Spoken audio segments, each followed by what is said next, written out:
Yo,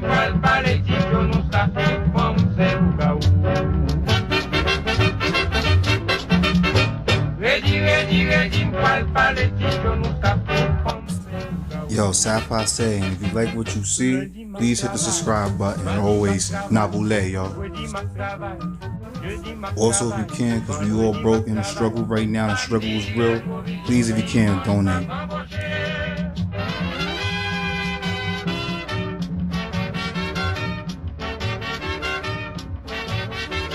The contents of this video falls under the United Nations Declaration on the Rights of Indigenous People, Articles 8 and 16. This video cannot be discriminated against, for Aboriginal, Atwathong, Americans, are entitled to fair access to non-Indigenous media platforms free of discrimination. Non-compliance is a direct breach of international law.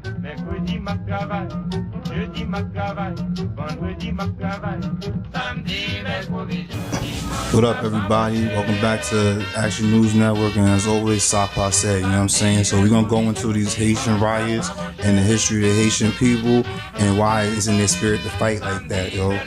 Alright, this is Haiti right here. Alright, the Republic of Haiti.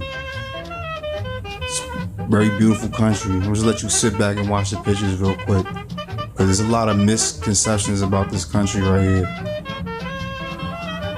This place is full of riches. One of the most beautiful islands on the Caribbean.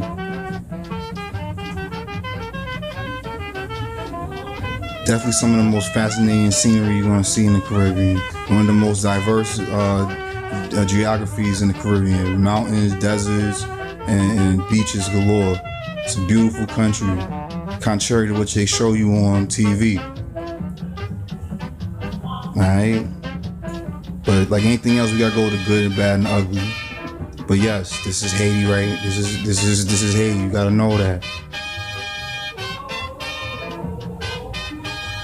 People live good in Haiti, so don't think everything you see on TV is just you gotta take that as a grain of salt. Because not everybody in Haiti's living, horribly. That's like showing America and only showing like the South Bronx. Or showing Baltimore. You think we all fucked up in here. But there's another side of Haiti too. Good, the bad, the ugly, right? You got the poverty. You got the ghettos, violence. Like any other country, any large city is gonna have these problems. It's nothing different, especially when you got a lot of poverty. And this is also Haiti right here. Unfortunately, the aftermath of that deadly earthquake that many of us believe the United States set upon them. It's kind of strange that a bunch of kids went missing around the same time. They wasn't found dead or anything, they just went missing around this time. Great distraction, right? If you didn't know, Haiti's the first black republic, yo. Not really the first black republic, but the first black republic to be recognized by these fools, right? It's got a beautiful culture and beautiful people, very diverse culture. We're gonna see a little bit more of that later. And here goes our sisters out there in Haiti dressing up in the Indian regale, right? Doing their thing at Carnival. Them feathers, we always know them feathers, what they mean. Always feathers up, all right? They just have a beautiful culture that they should be very proud of. But they also got a real big fighting spirit and something I admire about them, all right? They do not take no shit, all right? They're very nice people. I grew up with Haitians. Grew up with a ton of Haitians. They're the nicest people you ever fucking will meet, but they don't take no shit. All right, y'all. This is latest news from the Haitian Times, all right?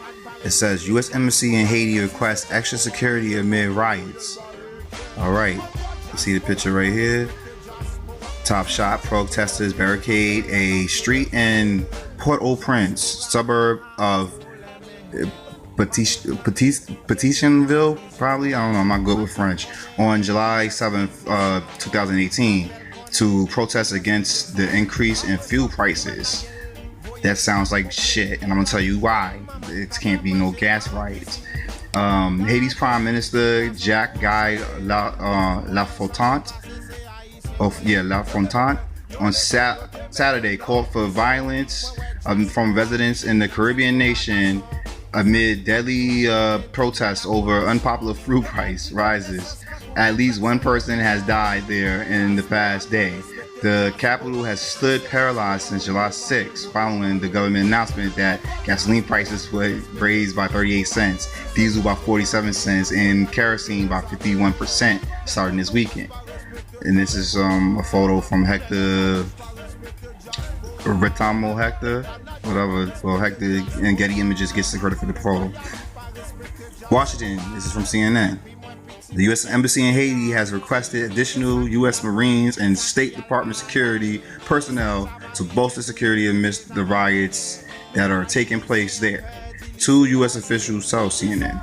The approved request includes a Marine Security Guard augmentation unit consisting of approximately 13 Marines, as well as other security personnel who would reinforce members of the U.S. Marine Corps and State Department security personnel already in place. So let's continue reading. Let's see what else. It's gonna go on the CNN website right now.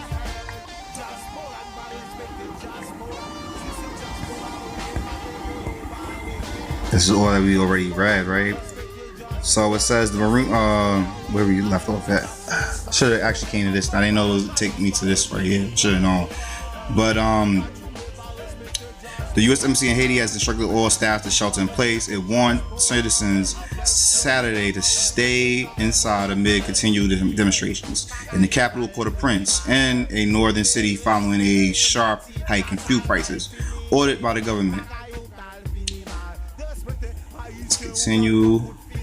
Minister, like I said, Jack Guy Lafontaine Saturday announced a temporary stop to the price increase and appealed to for calm. Prices for gasoline were to rise 38%. Well, blah, blah, blah. We already talked about the prices for kerosene and all of that. The State Department updated its travel advisory for Haiti on July 9th, rising it to level 4, do not travel.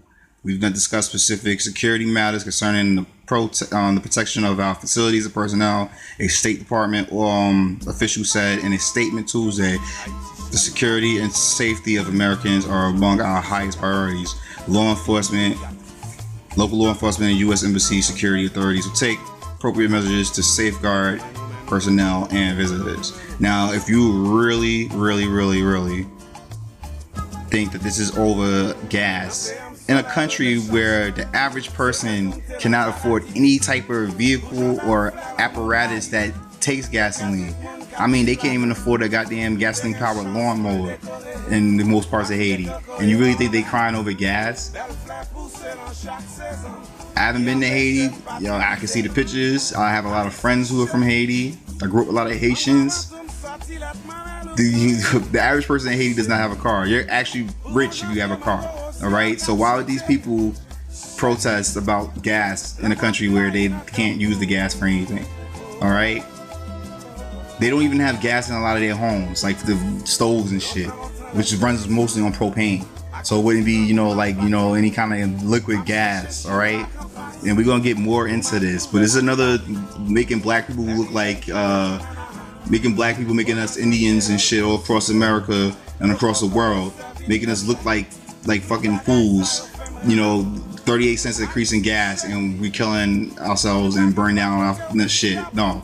Why would they go to the U.S. Embassy? The United States didn't raise gas prices on them. Their government did, right? So why would they protest there? Why didn't they try to go burn down their own fucking capital or some shit? You gotta see the bigger picture here. We're gonna go into this. As you see right here, here's a Haitian woman in Dominican Republic defending her son. They do not take no shit, yo. And it goes back to the Haitian Revolution. It started in 1791. It's about a 15 year fight, yo. Alright, like I said, before there was Haiti, there was Hispaniola. And Hispaniola was split up into, it was also called Santo Domingo and Saint Dominique, French and Spanish, respectively. Here's Toussaint Louverture, right? He's the leader of the revolution. You know what I'm saying? He had the whole shit off. Homeboy was a G, man. We can take a lot of lessons from the dude. Alright? We act so damn docile here. Here's John Jacques Dessalines, yo, who was the first emperor of Haiti. Alright? He was a ruthless dude when it came to the fighting, man. He earned his stripes. This is Duty Bookman. You know what Another dude who didn't take no shit during that revolution, yo. And their whole slogan, their whole motto for their country is liberty or death. Alright? Here's homegirl right here, her beautiful ass. There's a lady who played a big role in this goddamn thing, man. And as you can see how brutal this shit is, yo. They didn't take no fucking survivors, man. Alright? Haiti was a place, or Haiti and Dominican Republic, Santo Domingo, Saint Dominique, all together was a place where you sent slaves to die, yo. They was worked to death by both the French, especially, and the Spanish. But the French definitely worked these slaves to death, yo. They had like a 20% survival rate. It was one of the most horrible, places you could end up being enslaved. At the same time, Haiti was the most profitable colony and the most profitable slave market. All right, that island, that country on that island was turning out more fucking sugar, more anything. The gold, the riches they found in there. Haiti's still sitting on all this gold and stuff. All of this drove these people crazy, man. And when you push to the edge and shit, you gotta fight back, yo. Another thing is, I don't know why a lot of Haitians believe they African and stuff. A lot of them don't, but it's a mix because they're educated by Western education and they're very influenced by America. If they were a bunch of Africans who got enslaved and got together to take over the island, there goes one of the queens right here from one of the Indian tribes. Why would they name the island Ayaiti, which was the name the island was before it was called Hispaniola or Saint Dominique or Santo Domingo? Why would they go back to that? That makes no sense whatsoever. If there was Africans, they would have given it an African name, but they decided to give it the name that it always been. That's just something telling. There's a variety of people in this country. It's not just the typical Haitian. Everybody think they just dark skin looking or whatever. You gotta realize, just like America, these places are a melting pot. You got a little bit of everything. You got homegirl right here, which is probably what you would consider the typical phenotype for Haitians. You got shorty here who looks like she could be Hispanic. But remember, the Dominicans and the Haitians are the same people. Alright? You got a variety of beautiful people on this island. But sometimes that causes disparities because the real light-skinned mulattoes, they're sometimes considered to be white in this country. They could pass, you know what I'm saying?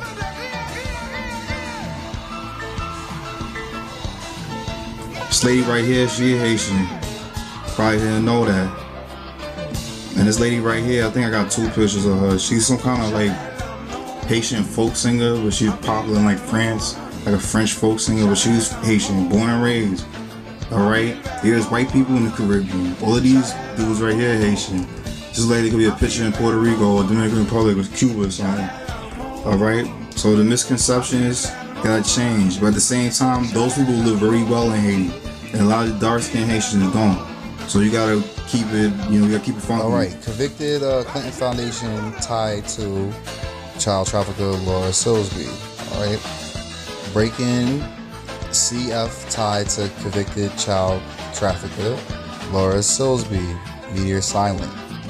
And this is from truthfeed.com. According to a story published by Viva News, it was a blogger on social media who first discovered connection on social media between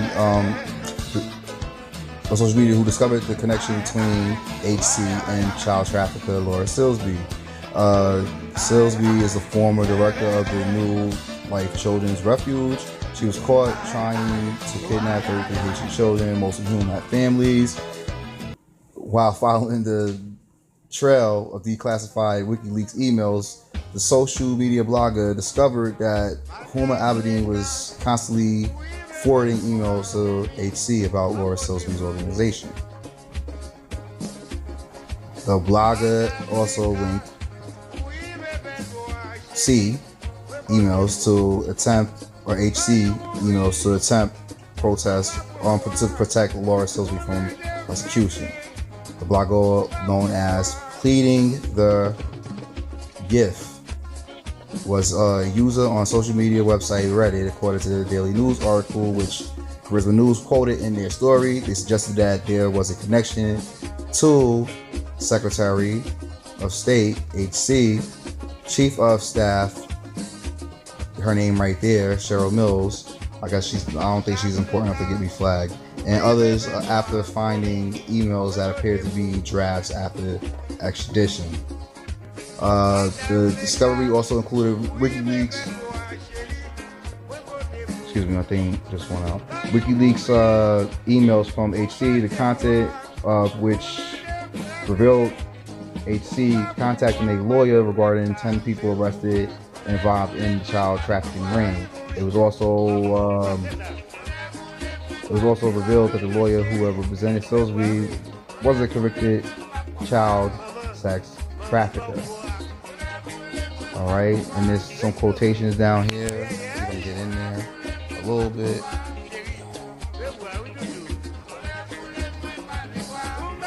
Matter of fact, we're gonna do it this way.